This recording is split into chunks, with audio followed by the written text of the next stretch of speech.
In purely mechanical terms, Ni no Kuni 2 is basically a collection of mini-games. You might expect this to spoil the overall experience, but something about Ni no Kuni 2 helps to make it more than just the sum of its parts, tied together by a strong spirit.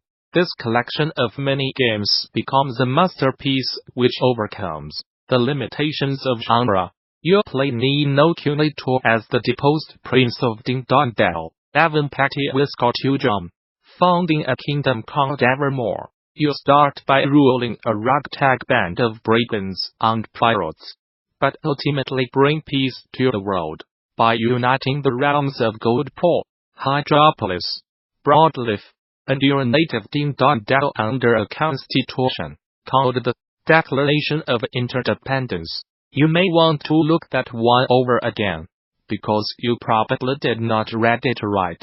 Assuming the role of a great king, you are naturally expected to slay monsters, lead armies, and govern your capital. You go about this by completing a series of surprisingly diverse mini-games, because their mechanics are drawn from a variety of different genres. The only thing which truly ties this together is their consistency with the central narrative. The development studio behind Ni no Kuni 2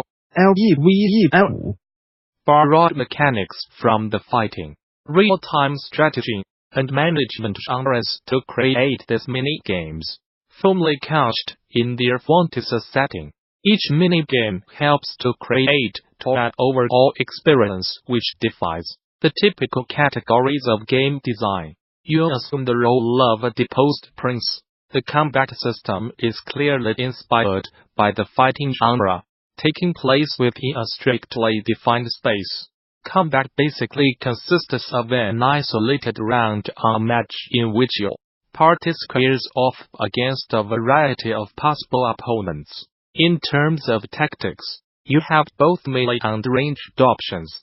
Rushing headlong at your enemies, you can defeat them with a combination of quick and charged attacks, but you can also keep your distance in order to whittle away their hit points with arrows, bullets, or spells. The combat system even has an equivalent to randomized item pickups, benefiting from their offensive and defensive abilities. You can bring what are called Higgledies into battle with you. These are probably best described as fairies. They normally just roam around the combat arena, but Higgledies periodically get together to prepare a powerful attack which you can activate by approaching their position. They will sometimes heal your party members. 2. The combat draws from beat 'em up and fighting games, borrowing from the real-time strategy genre. Skirmish battles put you in command of a small army. Your objective is to capture and hold a series of control points, managing a resource called might. You need to be careful about how your forces are deployed, though. You can earn more by defeating enemies, but you will need to spend some if you are ever compelled to call for reinforcements. In other words, the best way to keep from running out of might is to have a solid strategy. There are sword, spear, hammer, and bow units in the game, so you need to figure out the order of battle, which best dances to the strengths and weaknesses of each class. You can take up to 4 units of any class into battle with you. Since they have different special abilities, you will definitely want to think hard about your build. Special abilities can turn the tide of battle when they are used effectively. Airstrikes, for example, can be absolutely devastating. Skirmish battles have you leading a small army. You get to govern your capital whenever you are in Evermore. Borrowing from the management genre, this consists of building facilities, organizing citizens, and assigning research facilities generate a currency called Kingsguilders over time. So you have to figure out the most effective way to maximize your income through investment. When you have saved up enough Kingsguilders, you can either purchase land or upgrade existing facilities. They provide you with a lot more income once they have been fully upgraded. But expansion is definitely in your best interest. You can squeeze even more Kingsguilders from facilities by staffing them with citizens and performing research. So the optimal growth strategy is almost always a balanced approach. You can increase their staff size by upgrading them, but facilities are only allowed so many upgrades. You will, in other words, need to be acquiring land for new facilities on a fairly regular basis.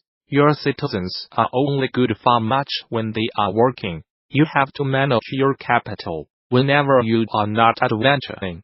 Spend enough time playing didn Kuni and you will notice that it borrows mechanics from several different genres.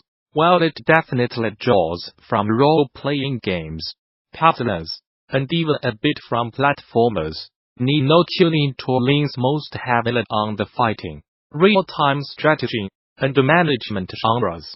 These were used by level 5 to create the mini-games, which make up most of the overall experience. You solve more than a few puzzles. Some segments have you platforming. While you could probably call it a collection of mini-games, didn Kuni is definitely more than just the sum of its parts. What keeps it from feeling cobbled together, since they are perfectly consistent with its fantasy setting. The surprisingly diverse mini-games, which make up didn Kuni come together to create an overall experience, which overcomes the limitations of genre, while many developers would have done the reverse. Level 5 in this case allowed the story to inform the choice of mechanics. What could be more natural for a great king than slaying monsters, leading armies, and governing his capital, defying the typical categories of game design? The result was a masterpiece which truly makes you think differently about genre. This article was reproduced from Overcoming Genre, posted to SlowRun on January 9th. 2019 The 2019 Game Developers Conference will feature an exhibition called Ctrl GDC that uses alternative control schemes and interactions. Gamasutra will be talking to the developers of each of the games that have been selected for the showcase. HELLCOUCH players playing with seating arrangements, performing the sacred but ritual, in order to operate a demon from a couch, through a shuffling where they sit with a friend or stranger. They can complete the ritual, and maybe learn a little bit about personal space and breaking down barriers.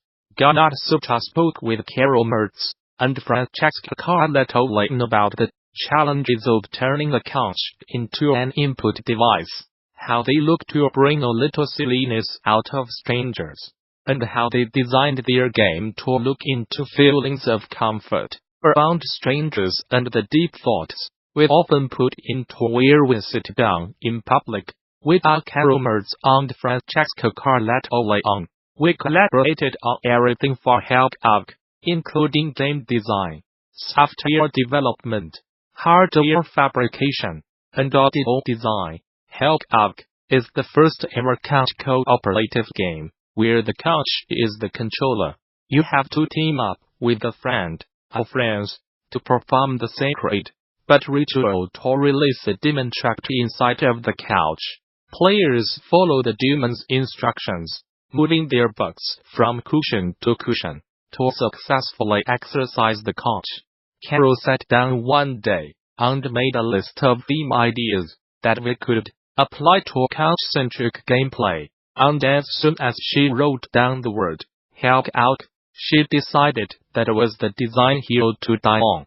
She could be heard screaming HELLCOUCH over and over for an entire week, and Francesca could not say no to that level of enthusiasm.